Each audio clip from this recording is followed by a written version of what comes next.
Parler de la dette, en France, on vient d'avoir un gouvernement qui est tombé, le gouvernement de François Bayrou. Il a tiré un peu la sonnette d'alarme, mais finalement, il se passe pas grand-chose. On voit pas vraiment de changement fondamental sur la trajectoire des dépenses. Tu as dit sur Twitter, un système économique qui repose principalement sur la dette avec intérêt ne peut conduire qu'à la guerre et au chaos à la fin de son cycle. Pourquoi tu penses ça? Ouais, tu viens de le décrire là. Parce que quand il y a de la dette, à la fin, qu'est-ce qui se passe? Il ne peut pas y avoir de monnaie s'il n'y a pas de dette. Ok. Et si tu veux de la croissance, tu es obligé, parce qu'à chaque fois que quelqu'un rembourse son prêt, la monnaie est détruite. Bien sûr. Donc si tu veux une croissance déjà de la masse monétaire, tu es obligé d'avoir une croissance des crédits. Une croissance des crédits, quand tu le vois d'un point de vue particulier, d'un point de vue d'un État ou macroéconomique, c'est de la dette. Donc, tu es obligé d'avoir une croissance de la dette. Et ce qui se passe quand tu construis ta monnaie sur la dette, et c'est quelque chose de récent. Ça n'a pas été. Alors, ça existait dans un passé très lointain. Après, on a compris que c'était un monde aussi virtuel. La dette, c'est le -1, n'oublie pas, dont j'ai parlé tout à l'heure.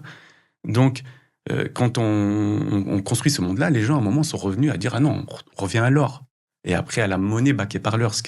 Tu vois, il y a eu une énorme discussion entre la banking school et la currency school au 19e siècle. Et au début du 20e siècle, c'est la currency school qui a gagné. C'est-à-dire, c'est quoi? La monnaie doit être baquée par l'or. Mais après la Première Guerre, il a fallu justement qu'il ait créé de la monnaie pour payer la guerre. En fait, on est revenu à ce qu'on appelle la banking school, c'est-à-dire que ce sont les crédits qui créent la monnaie. Et des gens très connus comme JP Morgan ou comme Ford nous ont averti justement que la seule monnaie, c'est l'or et que le crédit n'est pas de la monnaie. Mais aujourd'hui, on l'a institutionnalisé. La monnaie, c'est de la dette. Ça n'a pas toujours été comme ça.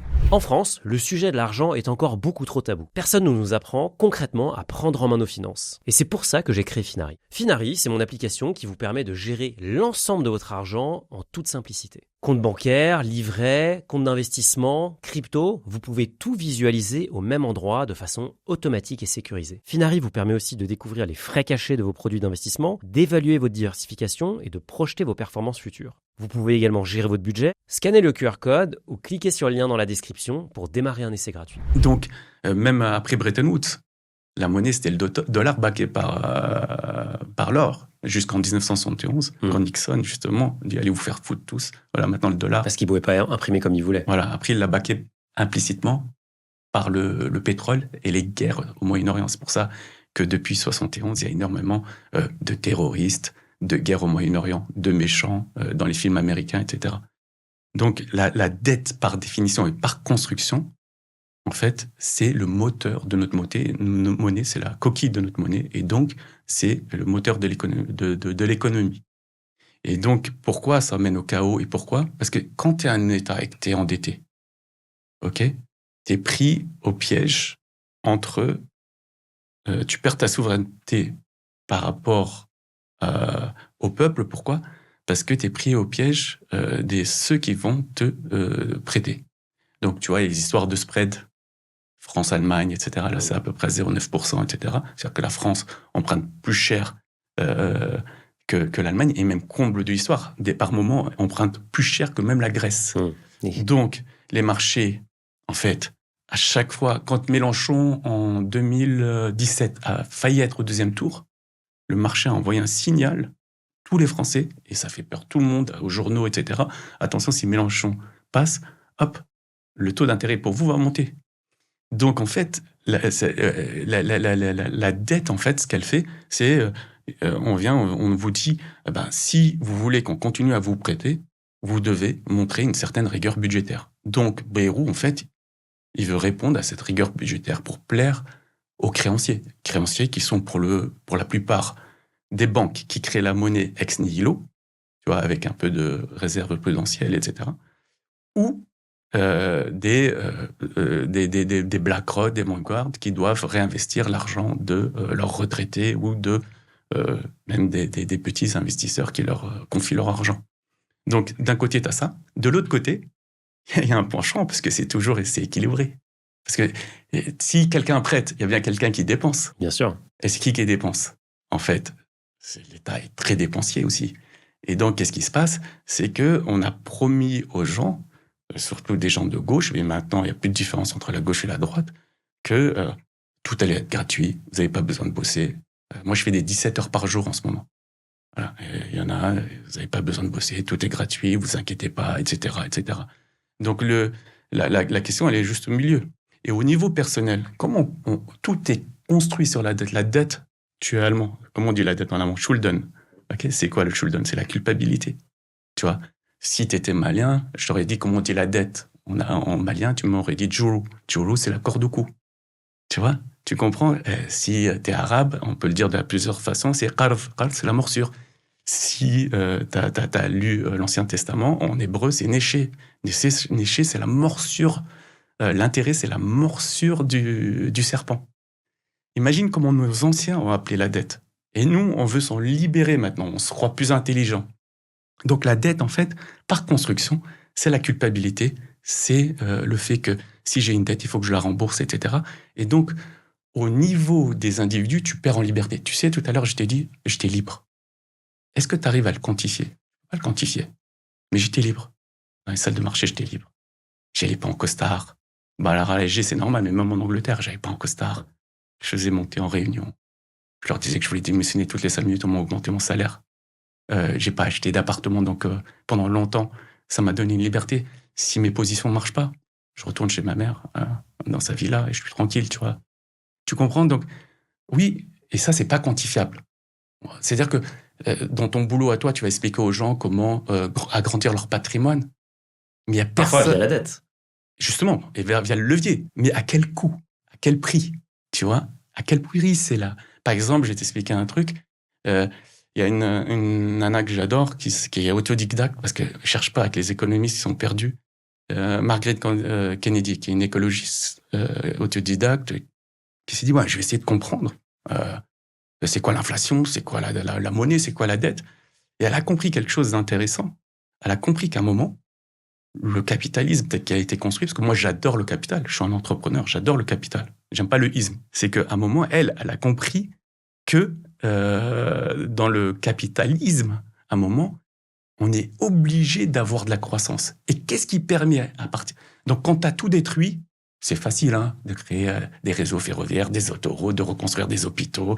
Et tout est éclaté, l'immobilier vaut rien, il faut reconstruire. Donc tu veux dire que la guerre est cyclique, la fin du cycle? En fait, il y a toujours des cycles. Le monde est cyclique. On n'est jamais...